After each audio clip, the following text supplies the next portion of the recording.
There we go. Okay, so just so everybody knows, I'm going to record this meeting so that I can share it with other people who couldn't make it.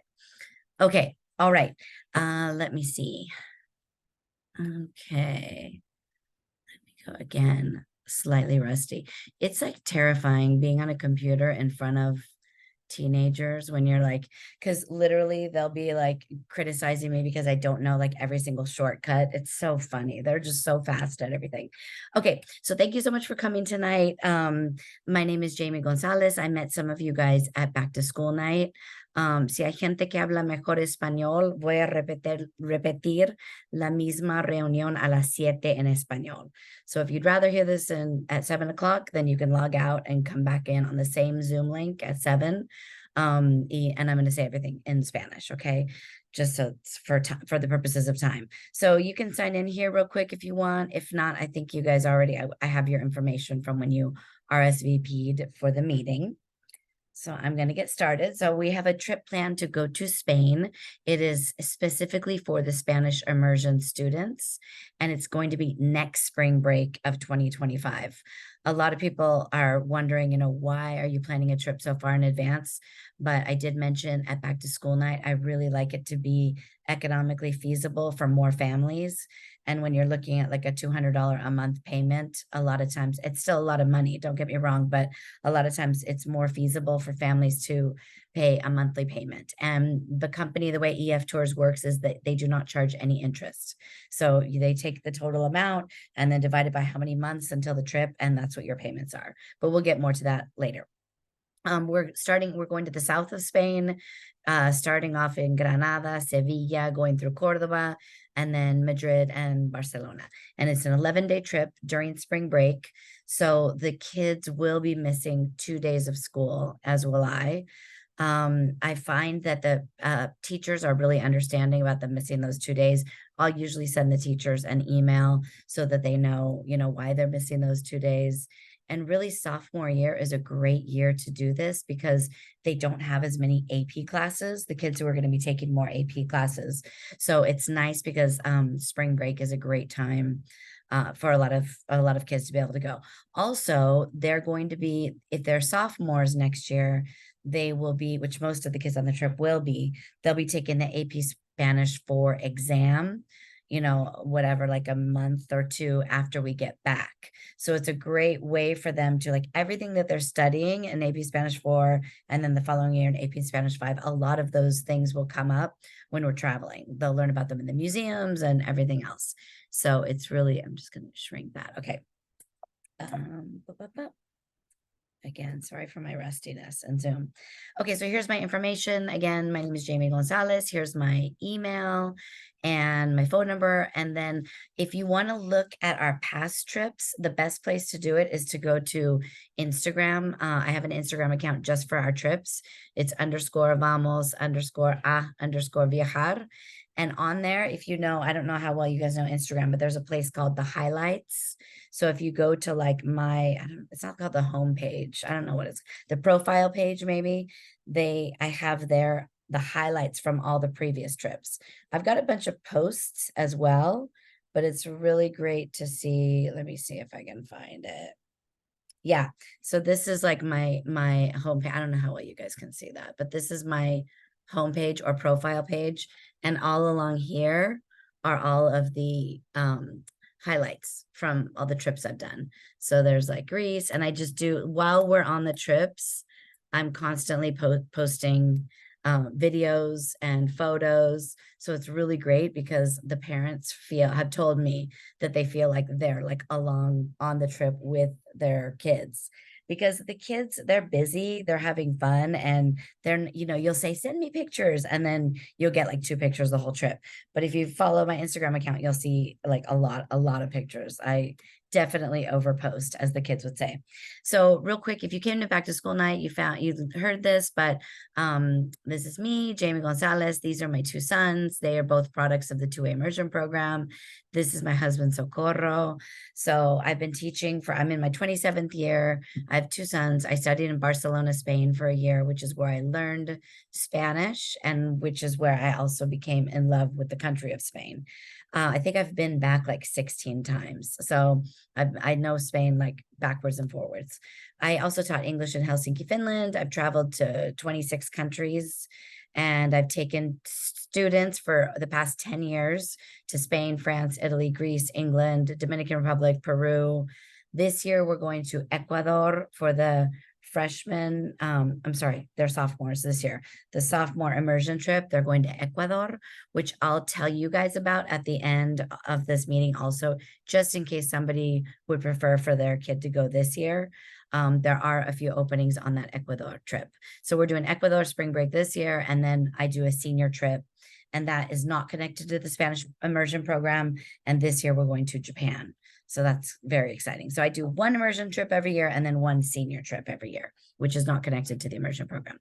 Okay, so the reason that I love to do these trips is because I was this Orange County girl that moved to Barcelona, Spain when I was 20 years old. I studied abroad there. I didn't know Spanish. Well, I had taken it for 2 years at UCI because I didn't start Spanish till I was 18. So whenever people say like, you can't become fluent unless you start it when you're young. Yes, it's much easier when you're young, and let's be honest, 18 is still very young.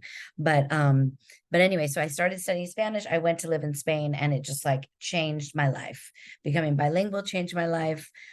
Traveling changed my life. Meeting people, getting to communicate with people in a second language, learning that there's people all around the world that live differently than us, that are happily living in their culture.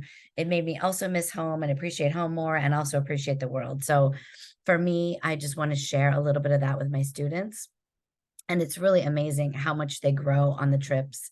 They, a lot of my students, I believe I mentioned it back to school night, so sorry if I repeat myself a little bit, but a lot of them go back and study abroad, like their junior year abroad, or they'll in college, or they'll go and travel during like a gap year. I always try to encourage them to study abroad, because then they get to live abroad and they're also getting, credits and going to school.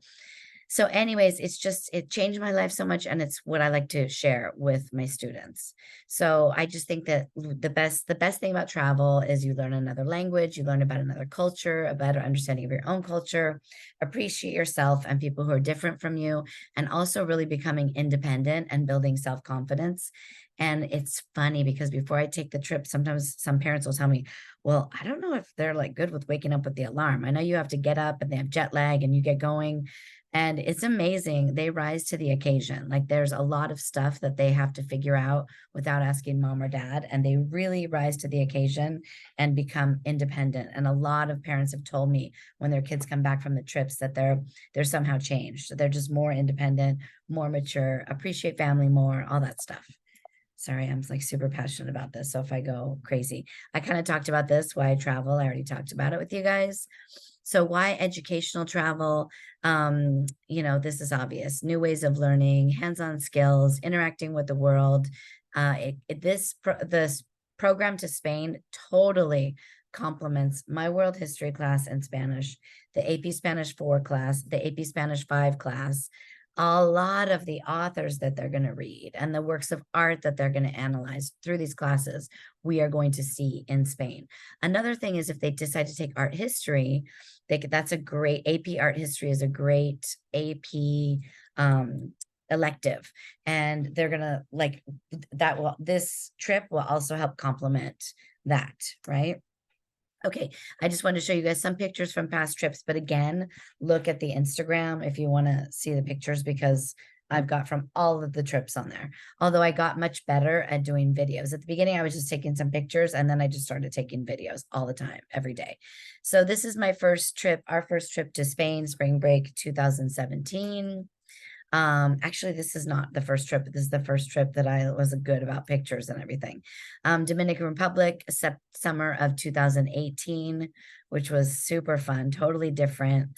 Here's more pictures of the Dominican Republic. The Latin American trips are usually a little bit more active, like where we'll do things like going in, like what's this called, zip lining and whitewater rafting and different stuff. Spain, summer of 2019. This was more like to the north of Spain. Here we've got the tapas, which is a big part of the Spanish culture. Here we did a bike tour in Barcelona, super fun. And this is Peru, spring break 2022. This was a great, like Latin America. The great thing about the Latin America trips is that people there do not speak English. So the kids really are forced 100% to speak Spanish. So in Spain, there's a lot of people that speak English, which I still tell the kids, like, keep speaking in Spanish. They might look at your face and think, oh, you're not a Spanish speaker or whatever. And then they might switch to English, but just keep speaking Spanish and they'll get it. But Peru was great. Oh, that was an amazing trip. And I feel like the Ecuador trip I'm doing this year will be similar to that. Let me see. Sorry. Just more pictures of Peru, Machu Picchu, and these are all obviously Spanish immersion kids. England, France, and Spain, the summer of 2022. Great trip. That was also a Spanish immersion trip, even though we did France and England as well. My good friend Alejandra is our tour guide, and she does all the tours, everything in Spanish. So it was kind of funny because even when we were in England on the bus, everything was in Spanish, which is natural for the kids. So that was a really fun trip. Spain, Portugal, and France, summer of 22. Oh, I'm sorry, this was the immersion trip. The England, France, and Spain one was the senior trip. Sorry, I got those mixed up. This was the immersion trip. So in Italy, France, and Spain in the summer of 2023. Italy and Greece this past summer of 2023. This was the senior trip, and this one was the immersion trip. Yeah, whatever. You guys get the idea. Okay, so why do I travel with EF Tours? I've been traveling with them since the beginning. They've got 55 years of experience. They've got offices in over 50 countries. Like in Spain, they have several offices. So if something happens, which not to scare you guys, because hardly in 10 years, I've had like basically two things that have happened. I had a student years ago with type 1 diabetes who left her insulin in the previous hotel room, which was in the previous country. So we had to go to the emergency room in France, which was a great, well, I don't want to say it was a great experience. It was scary, but they took great care of her and me. And EF Tours was like on the phone with me the whole time. So they really helped out when it was like, and when we were in a pinch. And then this last trip, I had one student lose a passport for the first time ever. And again, I called EF and they told me like exactly what to do, how to get the passport, and we got it in one day, and it was great. So not bad that those two things are the worst. I mean, of course, I've had kids get colds and stuff like that, but nothing major. Okay, these are other schools that travel with EF also: Lisa Niguel, Capo, Dana Hills, and I think San Clemente High School. Mr. DeWald does some trips. I don't think he's doing an immersion trip this year. Okay, so this is the trip. This is the good part. This is the fun part. We're flying into Malaga, which we're just staying there, we're just landing there basically. We're going straight to Granada for 2 nights. In the parentheses, that's how many nights we're staying. Then we go to Sevilla, which is probably, I don't know, it's a toss-up, but that's probably my favorite city in Spain. But no, don't make me choose. I can't choose. But Sevilla is incredible. Going through Cordoba, like a day trip, 3 nights in Madrid, 2 nights in Barcelona, and then coming back. So it's great because we kind of get to see all of the major stuff in Spain. And I love the south of Spain, but I can't do trips to the south of Spain in the summer anymore. It's just this last year when we went, oh my gosh, it was so hot. It was so hot. And it makes it difficult to enjoy everything when it's that hot. So this is great because it's spring break, so it still won't be hot. In like Madrid and Barcelona, it's going to be like gorgeous, like cool. But in the south, it will be warm, but it won't be, 110 degrees or whatever. Okay, so this is just showing the same thing I just talked about, the different places we're going. In Granada, we will go to the Alhambra, which is absolutely incredible. The whole south of Spain, a lot of it was built by the Moors, los Moros, from like what is today Morocco, that area, northern Africa. So they came, they brought Islam, they built these incredible like mosques and palaces, and they were quite advanced compared to the Christians at that time with like systems of irrigation and everything. Sorry, I'm a history teacher. I can't like stop myself. So then after that, there was the Reconquista, where the Spanish kicked the Moors back to northern Africa, and then Spain became like a unified Christian nation. But the Moors left some amazing architecture and a lot of the Spanish words, any word that starts with AJ, like ajedrez, or AZ, ajedrez, azul, any of those kind of words are all coming from, hold on, I just want to make sure that nobody else came while, no, okay, good. While I was talking. Okay, so anyway, so the south of Spain is gorgeous because of that, right? And then we do things like a little like scavenger hunt. So it's a way for the kids to go kind of explore, but in a more meaningful way. And they'll have to take a picture with a local and they'll have to do all kinds of stuff. And they have fun doing that.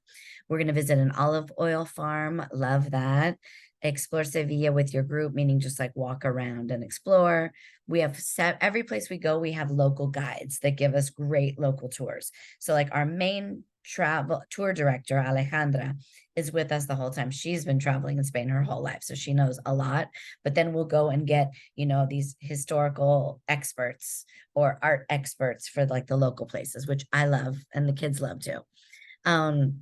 The Plaza de España, and then we will take a flamenco dance lesson and see a flamenco show, which will be super fun. I remember when we went to the Dominican Republic, at first the boys were like, we have to dance, what? And it was so cute because the local lady was like, come on. By the end, everybody was dancing. Like they didn't even care. It was so adorable. They'll a lot of times they're out of their comfort zone already, so they'll kind of do things that they wouldn't do, right? Here's some pictures of Granada. Chocolate con churros. Well, a lot of the local food is really fun. Just walking around and seeing street performers and the shops and the cafes is like half the fun too. And then here's the ice-capped mountains of Granada. This is the Alhambra. And if you ever have a chance to go in your life, if you haven't been, you'll have to go. It's just beautiful and lit up at night. It's gorgeous. See the sun-kissed walls of the Alhambra. And then we'll go to Sevilla, which is gorgeous. This is the Plaza de España. They have the Alcázar there, just amazing. The cathedral there, I think, is the biggest Gothic cathedral in the world. It's tremendous. This is the Plaza de España that was built for the World's Fair in the late 1800s, right around the turn of the century. And so it's fairly new compared to other stuff there, but it's beautiful. Just a huge plaza with tons of, all along here you have tile mosaics representing each region of Spain and all the major cities. It's so pretty. Then we're going, so in Cordoba, we'll go to visit the Mezquita. That is amazing because it was a mosque. When the Moors came, they made a Muslim mosque there. That when the Christians took it back, they changed ¿cómo se llama la torre? The tower of the mosque is, I can't think of the name of the tower, the call to prayer tower, right? The minaret, that's it. So the Christians changed the minaret to a clock tower because, Muslims get the call to prayer and the Catholics have the church bells ring when it's time for mass. So it's like converted. So you walk in and it feels like a total like Muslim mosque, and then you walk in the middle and there's this huge like Catholic cathedral. It's amazing.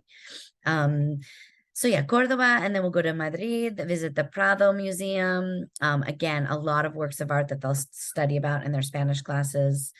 Try some churros and chocolate. Then we'll go to Barcelona, take a guided tour of Barcelona, walk Las Ramblas, and then come home. This is pictures of Cordoba. It has those beautiful narrow streets all painted white. Of course, that was created because it was so hot. It is so hot, so that creates like more shade and is a cooler place. Is this? Oh, this is the Alcázar in Cordoba. I don't know why I don't have a picture of the Sevilla Cathedral there, which is gorgeous. Madrid is an amazing city. I love it more every time I go to Madrid. The kids love it. We'll take probably a side trip to Toledo there also, and then we'll go to this is the Palacio Real, which is the royal palace of the Spanish monarchs. Again, everything that they're going to be learning in class. Then Barcelona, which is, of course, it has a special place in my heart because I lived there for a year. And that is where Alejandra, our tour guide, also lives. And oftentimes we'll have time to go to the beach there because there's beaches right by the city that are quite clean and beautiful. And see Park Güell. We'll learn about Spanish modernism there. Antoni Gaudí. Yeah, so amazing, incredible stuff. This is the Park Güell, which is one of the park that Antonio Gaudí designed. And of course, the food. We'll have gazpacho, which the kids freak out because I'm like, it's soup, but it's cold. And they're like, what? And then they try it, and a lot of them like it. This is tortilla española. A lot of the kids like that because it's just like eggs and potatoes, kind of like an omelet type thing. They are very big on a lot of sausages, paella, of course, and of course, again, churros and chocolate. Anybody that has any food allergies, or if somebody's vegetarian or vegan, the EF Tours is good. The tour director Alejandra calls all of the restaurants in advance and gives any allergies or special diets to the restaurants. So the kids are taken care of with that. Okay, so this is the way that the trip works. We actually are going we're leaving March 27th and coming back Saturday, April 6th, which is kind of nice. Wednesday, this is the earliest day that we can leave. So we're either going to leave Thursday. I told them we could only miss 2 days of school. So I feel like we'll either leave really late Wednesday or probably early Thursday. So what I would like to do is Thursday, Friday, and then the week. And getting back on Saturday would be nice because the kids have a day to recover, before they have to go to school. But we don't get the exact flight information until like 2 to 3 months in advance of the trip. Okay, so what is included in the price of the trip? You get round trip airfare, hotel stays at all, every night, the regional style meals for breakfast and dinner. So we always have breakfast in the hotels, and then our dinners are usually at kind of like an authentic type restaurant out and about. Lunches, that's what the kids have to pay for. So lunch, the kids are kind of on their own. So maybe we'll get to like a main plaza area, and I'll tell everybody, okay, you guys have 2 hours. I see this place, this place, this place. They are good at their phones, and they're just like, oh, we found this, we're going to go check it out. And so as long as they stay in groups, I give them kind of like structured free time like that. I have WhatsApp, and all the kids have my WhatsApp. So we're kind of in constant communication when we're over there, which is nice. The tour director, we will be with them 24/7, and that is Alejandra, my friend. Well, I met her doing these tours, but we have since become good friends. And then we have a really nice like motor coach, a bus the whole time. So that's how we travel from city to city. I didn't notice sometimes, I bet you from Madrid to Barcelona, we'll probably take the high-speed train. We usually do that. So we have a bus most of the time, but then sometimes when we're getting from one spot to another, we'll take a high-speed train. We get the local guides, like I said, sightseeing, and then it also includes entrances to all of these places like the Alhambra and the cathedral in Sevilla. A lot of times I've done these trips so long that sometimes they won't include something. Like they can't include everything. So what I'll do is, because EF Tours offers like extra excursions, which cost extra, and I prefer to just do it with the tour director because it's like half the price. So like, let's say we don't get tickets to go into the Sagrada Familia, which is like a must see in Barcelona, then I will basically ask all of you guys, whoever wants to go, send me the $30 or whatever for the guided tour. And then the group that wants to go, which usually ends up being everybody, we will, I give the money, I take the money, I give it to the tour director there. I'm sorry, the tour guide there. But this is like less than half price than if we do it through the company. So I usually do that. I like to have more freedom.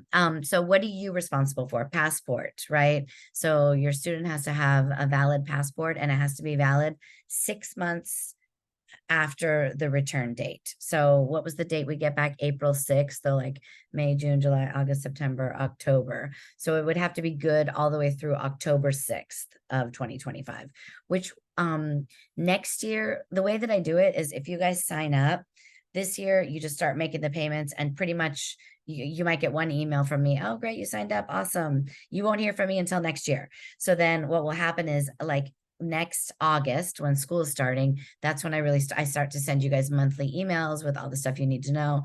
And I have monthly meetings with the kids in my room at lunch. So that's where I'm able to like we'll learn about Cordoba, and we'll learn about that. Like I was telling you guys about the mezquita, the mosque that turned into a Catholic church. And so I kind of front load them with information. So when we go there, they're already prepared and they know stuff.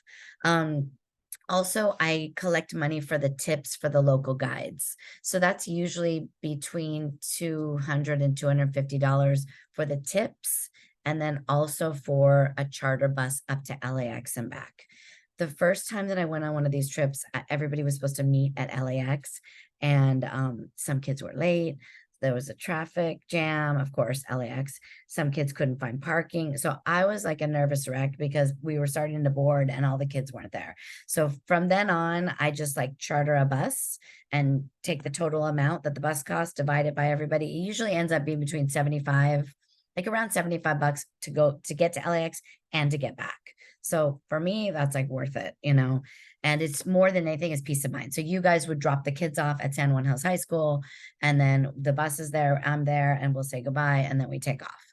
So between that charter bus and all the tips and stuff, it's usually around $200 that I collect before the trip for tips, because the bus drivers take such good care of us, and the tour director and all of these local guides. So, you know, we're visitors in their country. I want to like them to feel happy and say, oh, those American kids were nice and they left me a nice tip. That was sweet. Okay. And then of course, excuse me, of course, snacks. So snacks and lunches, but not sometimes a lunch is covered. But I always tell the kids, prepare, you need to have money to buy your lunch every day. And of course, gelato and extra chocolate and churros and all that. They want that kind of stuff. Okay, I think I already said that, why I partner with EF. They're a great safety partner. Like I said, when I've had a problem and I need to call them, they're there for me 24/7, which is great. That's the main reason. And then also you can earn college credit for this class. So there's a couple different things you can, it's a great thing to write in your I know your kids are just starting their freshman year, so this is kind of overwhelming, but when they're writing about, you know, their letter to get into college. So when they're writing about that, it's really great for them to write about this experience, because the two-way immersion program is something that sets them aside from like most of the kids in the country, right? Also, I write a lot of letters of recommendation for my students, and I love when they travel with me because I just know them more and I can write more about them in that letter. So, that is not important. Okay, I've already talked about this. I'm the group leader. The tour director is Alejandra, my friend, who's there the entire time. It says here bilingual guide, but on our trip, she will only be speaking Spanish. So she doesn't need to be bilingual for us, luckily. And then these are just the people that work at the company who have always been really helpful. Okay, so the insurance. This insurance is crazy, a lot of money. That's the one I guess you have to sign up. You have to sign up for this one, I think, when you sign up for the trip. The good thing about this insurance, most people do not get that insurance, but it allows you to cancel up until like 24 hours before the trip, and you get back like all your money. So if you're really not sure if it's going to happen or not, then I guess that would be the only time that you do that.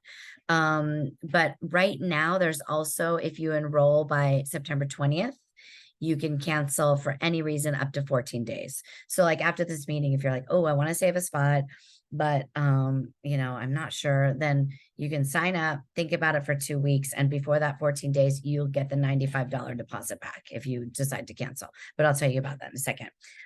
Global travel protection. This insurance, I don't include it in the trip because a lot of people, through their like State Farm or one of their credit cards, a lot of people already have some sort of travel insurance. So if you already have travel insurance, then you don't need this one, right? But if you don't have travel insurance, you could use this one. This basically covers, for example, this last summer, this is the first time this has ever happened to me, but we were stuck in Toronto so we were flying from LAX to Toronto and then Toronto to Milan, randomly enough. And so we got stuck for a day in Toronto, and that paid for, so the kids missed a day in Venice, Italy. So they missed part of the tour. So they got reimbursed for like that day of the trip. So it is a good thing to have. I do recommend it, but the reason I don't make it like mandatory is because some people like have their own, and I don't want you to have to like pay for it if you have your own. But that you can add anytime going up to the trip. So like if you're like not sure about that insurance program, then you know, don't get it, and anytime before the trip you can add that. Okay. They do offer scholarships up to $100,000. I think they're $1,000 scholarships. So there's like $101,000 scholarships every year that are needs and merit based. I think the kids have to make a little video or something. So that's an opportunity. And then the cool thing is that there's this fundraising page on, so you can send a link with it. It actually writes a little email. Hi, I'm collecting money. I'm saving money to go on this trip to Spain with my school. If you would like to donate, donate here. It's mostly people use it for like grandparents. If, what do I get the kids for Christmas or their birthday? It's a great thing that they can just pay directly onto the account. So that's makes it convenient if anybody in your extended family or whatever wants to help out.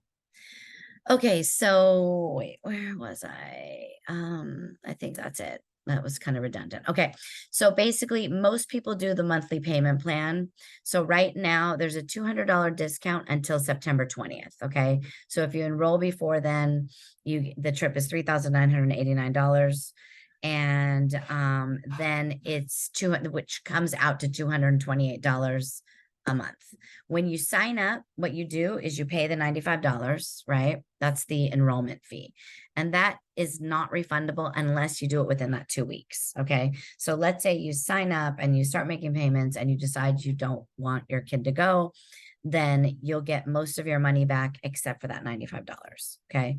So, but basically the $95 is taken off of this also, if that makes sense. So it's subtracted from the $3,989. It's not like it's an extra amount.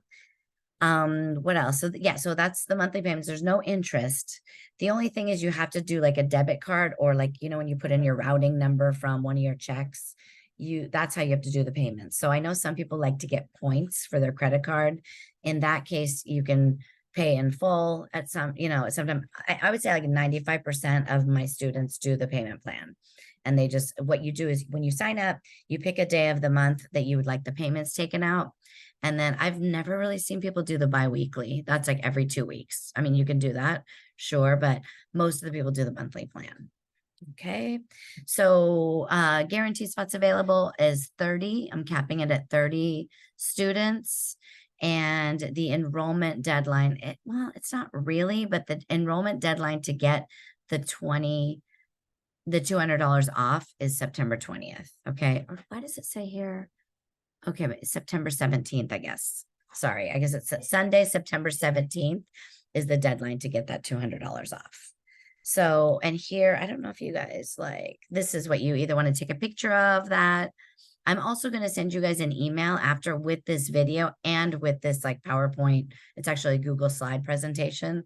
So I'll send you an email with this Google slide presentation, with this video that I created, and with this, what do you call it, link also. But this is how you enroll. And I think I'll give you guys another second in case anyone's taking a picture of that. This is Plaza de España in Sevilla. It's so gorgeous. Yeah, the last time we went, I was so sad because it was so hot and the kids were not having it. This is if you want to sign in, if you didn't sign in, but not the end of the world if you didn't, because I'll send everybody a follow-up email anyway. And let me see. That's about it. I'm going to stop the recording and then let me see if I remember how to do that. So that I can, if you guys have any questions or whatever, stop share, stop recording. Un momentito.